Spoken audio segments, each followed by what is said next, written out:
Salam, mən tarix müəllimi Bəhruz Baba. Bugünkü mövzumuz ümumi tarixdə Almaniya mövzusudur. Almaniya Birinci Dünya müharibəsindən sonraki dövrdə. Bilirik ki, Birinci Dünya müharibəsi 1914-1918-ci illəri əhatə edir. Birinci Dünya müharibəsi Almaniya üçün uğursuzluqla nəticələnmişdi və bunun nəticəsində Almaniya imperiyası devrilmişdi. 1918-ci ilin yayındakı hərbi əməliyyatlarda Alman qoşunlarının darmadağın edilməsi Almaniyanın qəti məğlubiyyətini artıq göstərirdi. Artıq bunun nəticəsində Almaniya sülh danışıqlarına başlamaq məcburiyyətində qalmışdı. Birinci Dünya müharibəsi dövründə Almaniyanın bir sıra döyüşlərdə məğlub olması ölkədə üsyana da gətirib çıxartdı. Və bunun nəticəsində Almaniyada tətil hərəkatı bürüdü. Almaniyada Birinci Dünya müharibəsindən sonra başlayan inqilabi böhranın qarşısını almaq üçün hökumət bir sıra tədbirlər gördü. Hökumətin qəbul etdiği qərara əsasən hökumət artıq parlament qarşısında məsuliyyət daşımalı idi. Siyasi məhbuslara amnisiya verilirdi. Ancaq bu tədbirlər də nəticəsiz qaldı. Bu zaman Almaniya hökuməti vəziyyətdən çıxış yolu tapmaq üçün Kil şəhərində yerləşən, Kil limanında yerləşən hərbi dənizçiləri İngiltərə donanması ilə döyüşə çıxarmaq istədi. Hökumətin məqsədi ingilislər üzərində qələbə əldə etməklə inqilabi hərəkatdan çəkindirməkdən ibarət idi. Lakin bu hadisə də uğurla nəticələnmədi. Artıq Kil dənizçiləri əmrə tabi olmayaraq 1918-ci ilin noyabrında üsyan qaldırdılar. Artıq Kil üsyanı bütün ölkəni əhatə edən tətil və nümayişlərə səbəb oldu. Beləliklə, Almaniyada demokratik inqilab baş verdi. Demokratik inqilabın qarşısında duran əsas məsələ nə idi? Əsas məsələ monarxiyanı devirmək, demokratik respublika qurmaqdan ibarət idi. 1918-ci ilin noyabrın 9-da inqilab qələbə ilə başa çatdı. Və beləliklə, inqilab qələbə ilə başa çatdıqdan 2 gün sonra 1918-ci ilin noyabrın 11-də Alman hökuməti təslim oldu Kompeyn meşəsində və beləliklə Birinci Dünya müharibəsi başa çatdı. Almaniya hökuməti sonraki dövrdə belə bir uydurma yaratmışdı ki, Almaniya Birinci Dünya müharibəsində məğlub olmayıb. Almaniyanın müharibədən çıxmasının əsas səbəbi 1918-ci ilin noyabrında ölkədə baş verən tətil hərəkatına görə müharibədən çıxmaq məcburiyyətində qalıb. Almaniya dedik Birinci Dünya müharibəsində məğlub olmuşdu. Birinci Dünya müharibəsi Almaniyanın sosial-iqtisadi vəziyyətinə ağır təsir etmişdi. Ən böyücü Almaniya imperiyası süqut etmiş. Almaniya ərazisində ilk dəfə 1918-ci ilin noyabrında respublika yaradılmışdı. Bu dövrdə Almaniya üçün ən çətin şərtlərdən biri də ondan ibarət idi ki, Versal-Vaşinqton sisteminə əsasən Almaniya təzminat ödəməlidir. Vaxtı ikən 1871-ci ildə ələ keçirdiyi Elzas və Lotaringiyanı 1919-cu ildə Fransaya qaytarmaq məcburiyyətində qaldı. Həmçinin Almaniya bir sıra əsas sənaye obyektlərini də itirdi. Bu da Almaniyanın sosial-iqtisadi vəziyyətinə ağır təsir göstərən amillərdən biridir. 1919-cu ilin iyunun 28-də Almaniya Parisin Versan sarayında Antanta ölkələri ilə sülh müqaviləsi imzalandı. Bir ay sonra Almaniya Weimar şəhərində fəaliyyətə başlayan Müəssisələr Məclisi Almaniyanın yeni konstitusiyasını qəbul etdi. Bu konstitusiya Weimar şəhərində qəbul olunduğu üçün bu konstitusiyanı Weimar konstitusiyası adlandırırdılar. 1919-33-cü illərdə mövcud olan Alman Respublikası isə Weimar Respublikası adlandırılırdı. Weimar Respublikasının konstitusiyasına görə Almaniya necə dövlət oldu? Almaniya federal quruluşlu prezident parlament respublikası elan edildi. Qanunverici orqan Reichstag, dövlət başçısı prezident, hökumət başçısı isə Reichskansler adlanırdı. Almaniyanın 1871-ci il konstitusiyasından fərqli olaraq Weimar konstitusiyasında demokratik azadlıqlar öz əksini tapmışdı. Reichstag nədir? 1919-33-cü illərdə Weimar Respublikasının parlamentidir. Kansler nədir? 1919-33-cü illərdə Alman hökumətinə başçılıq edən şəxs Reichskanzler adlanırdı. Almaniya Weimar Respublikası dövründə bilirik ki, Weimar Respublikası 1919-1933-cü illər ərzində mövcud olmuşdur. Bu dövrdə artıq dediyi ölkədə sosial-iqtisadi vəziyyət həddindən artıq gərgin idi. Weimar Respublikası bir sıra çətinliklərlə üzləşdi. Weimar Respublikasının dövlət xadimləri, müdrik və görkəmli şəxslər olmadığı üçün bu sosial-iqtisadi problemlər ilk dövrlərdə biraz da artdı. 1923-cü ildə Ruhr bölgəsinin Fransa və Belçika tərəfindən işğalına cavab olaraq Alman hökuməti zəif müqavimət göstərdi.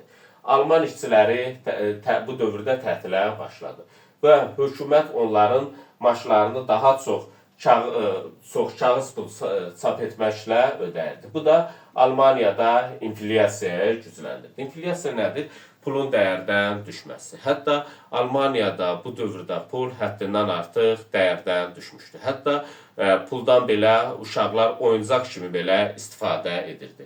Almanlar həftəlik maaşlarını evə aparmaq üçün hətta arabalardan istifadə edirdilər. Bu da inflyasiyanın nə dərəcədə yüksək şərtdə olduğunu göstərirdi.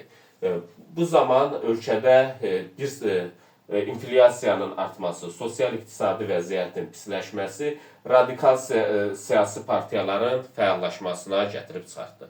Əhali bu radikal siyasi partiyalara meyl göstərməyə başladı. Almaniyanın maliyyə iqtisadi böhrandan Davies planına əsasən İngiltərə və ABŞ-dan aldığı kreditlər hesabına çıxdı. Davies planına əsasən alınan borclar 1924-1929-cu illərdə iqtisadi inkişafa səbəb oldu. Bu dövr nisbi sabitləşmə dövrü və Almaniyanın qızıl dövrü adlandırılır. Qızıl dövrdə Almaniyanın xarici siyasətində Versal müqaviləsinin şərtlərinin bir qədər yumşaldılması mühüm yer tuturdu. 1925-ci ildə keçirilən Locarno konferansında Almaniya bərabər hüquqlu tərəfkeş kimi tanındı. Bu Almaniyanın millətlər cəmiyyətinə üzv olmasına gətirib çıxartdı. Nəticədə 1926-cı ildə Almaniya millətlər cəmiyyətinə daxil oldu. Artıq bilirik ki, 1929-1933-cü illərdə dünya iqtisadi böhranı baş vermişdi. Bu böhran böyük böhran adlandırılırdı. Böyük böhran Amerikada başlamışdı və tezliklə digər ölkələrə də yayılmışdı. Almaniyada ABŞ-dan yüksək səviyyədə kreditlər aldığı üçün sözsüz ki, Almaniyada iqtisadi böhran öz təsirini göstərdi. Bu dövrdə Almaniyaya iqtisadi böhranın daha çox təsir göstərməsinin səbəbi nə idi? Dedik, ABŞ və İngiltərədən aldığı kreditlərlə bağlı idi. Bir də Almaniyanın təzminat ödəməsi ilə bağlı idi. ABŞ prezidenti Hubert Hooverin təşrifi ilə Almaniyanın ağır iqtisadi böhrandan xilas etmək üçün təzminat məsələsinə yenidən baxıldı. 1932-ci ildə Almaniya hökuməti təzminat ödəməkdən azad edildi.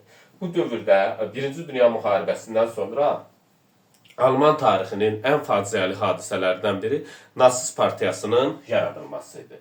Almaniyada noyabr inqilabından sonra yeni siyasi partiyalar yaradılmışdı. Bunlardan biri də Nasist, yəni faşist partiyası idi. Nasist partiyasını Milli Sosialist Alman Fəhlə Partiyası adlandırırdılar. 1923-cü ildə Hamburqda bunların qiyamı baş verdi. Baş verən üsyandan istifadə edən faşistlər Münhendə Hitlerin başçılığı ilə pivəxana qiyamı hazırladı. Lakin Hitlerin başçılığı altında 1923-cü ildə baş verən pivəxana qiyamı uğursuzluqla nəticələndi. Qiyam baş tutmadı. Hitler həbs edildi və 5 ay müddətində həbsdə qaldı. Bu qiyamdan sonra Hitler nasistlərin hakimiyyətə zorakılıqla deyil, qanuni yollarla gələ biləcəyini başa düşdü. Bu nasistlərin seçkilərdə qalib gəlməsini təmin etmək üçün artıq nasistlər kütləvi şəkildə təbliğat kampaniyasına başladılar. Hitler həbsdən çıxandan sonra bu proses daha da sürətləndi. Böyük böhrandan istifadə edən nasional sosialistlər, kommunistlər geniş şəkildə təbliğat apardılar və bunlar öz tərəfdarlarının sayını artırdılar. Böhran nəticəsində yaranan iqtisadi çətinliklər işsizliyin artması və Versal müqaviləsinə nifrət nasistlərin hakimiyyətə gəlməsində əsas rol oynadı. Nasist partiyasının proqramı qəbul edilmişdi. Nasist partiyasının proqramında göstərilirdi ki, nasist diktaturasının yaradılması Versal müqaviləsi buxovlarından xilas olmaq və böhrandan qurtarmağın yeganə yoludur. Partiyanın Adolf Hitler sonradan başçısı olmuşdu. Bu Adolf Hitler xüsusi mülkiyyəti qorumağı, trestlər üzərində nəzarət təşkil etmək, işsizliyi ləğv etmək, aqrar islahatı keçirməyi vəd edirdi. Bu da nasional sosialistlərin tərəfdarlarının sayının artmasına gətirib çıxartmışdı. Sənayetçilər, torpaq zərdəcanları, iri torpaq sahibləri, hərbi zabitlər və yüksək vəzifəli məmurlar arasında kommunistlərin hakimiyyətə gəlməsi qorxusu yarandı. Onun nəticəsində sənayetçilər, torpaq zərdəcanları, hərbi zabitlər, yüksək vəzifəli məmurlar artıq nasistləri dəstəkləyirdilər. 1932-ci ildə Reichstaga seçkilər keçirildi. Keçirilən seçkilərdə nasistlər verdiyi vədlər sayəsində üstünlüyə malik oldular. Lakin üstünlüyə malik olsalar da tək başına hakimiyyəti təşkil etmək üçün kifayət qədər çox səs toplamamışdılar. Ona görə də digər partiyaların nümayəndələri ilə birlikdə nasistlər hakimiyyətə sahib oldular. Koalisiyalı hökumət yaratdılar. Hitlerin vədlərindən təsirlənən bir qrup iri burjuaziya nümayəndəsi Weimar Konstitusiyasının prezidenti Hindenburgdan onun hökumət başçısı təyin olunmasını tələb etdi. 1933-cü ildə Hitler hökumət başçısı Reichskansler təyin olundu. Beləliklə Almaniyada nasistlər hakimiyyətə gəldi. Hitler yeni hökumətin tərkibinə digər partiyanın nümayəndələrini də daxil etdi. Lakin digər hökumət nümayəndələri o dərəcədə yüksək vəzifələrdə təmsil olunmurdu. Bütün hakimiyyət demək olar ki, nasistlərin əlində idi. Hökumətin əsas üzvləri nasistlərdən ibarət idi. Nasistlərin daxili siyasəti. Nasistlər hakimiyyətə gəldikdən sonra ölkədə siyasi rəqiblərinə qarşı təqiblərə və terrora başladılar.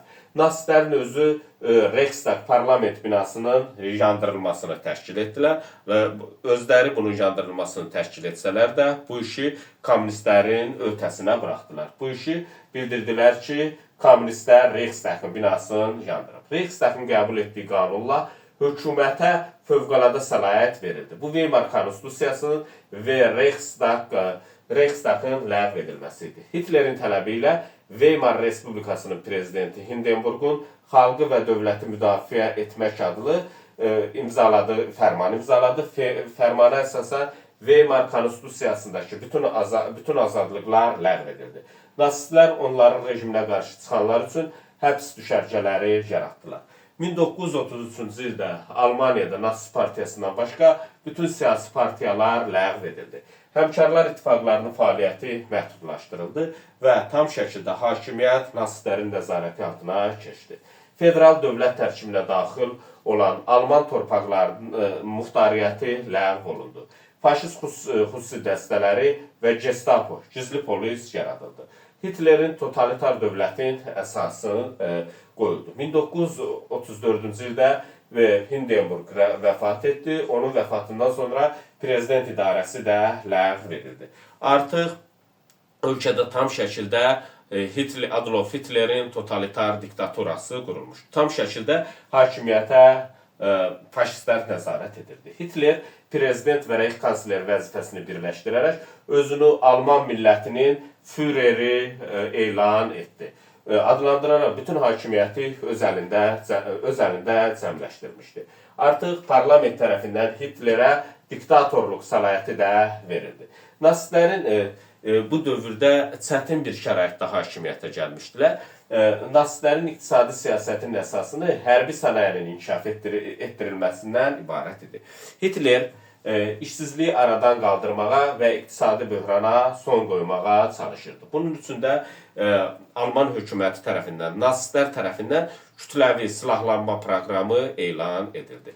Kütləvi silahlanmanın elan edilməsi yeni hərbi zavodların açılmasına gətirib çıxarıldı, yeni iş yerləri açıldı. Bu da Almaniyanın iqtisadi böhrandan çıxmasına müsbət təsir göstərdi.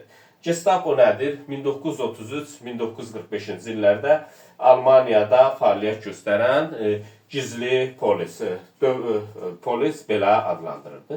Führer də Almanca Führer sözündən olub, rəhbər, lider, öndər deməkdir. 1933-45-ci illərdə Almaniyanın Führeri bilirik ki, Adolf Hitler olmuşdu. Ümumiyyətlə, faşistlərin hakimiyyətə gəlməsində onların apardığı təbliğat və təşkilatlandırma mühüm rol oynamışdı. Həmçinin bu dövrdə totalitar dövlətin xüsusiyyətləri nədir? Diktatura dövlət formasıdır, hakimiyyət bir şəxsin əlindədir. Bu dövlət, yəni totalitar dövlət məqsədinə nail olmaq üçün kütləvi təbliğat vasitələrindən istifadə edirdi. Totalitar dövlətdə tək lider və tək partiya var. Tək lider Adolf Hitler, tək partiya isə nasist partiyası idi.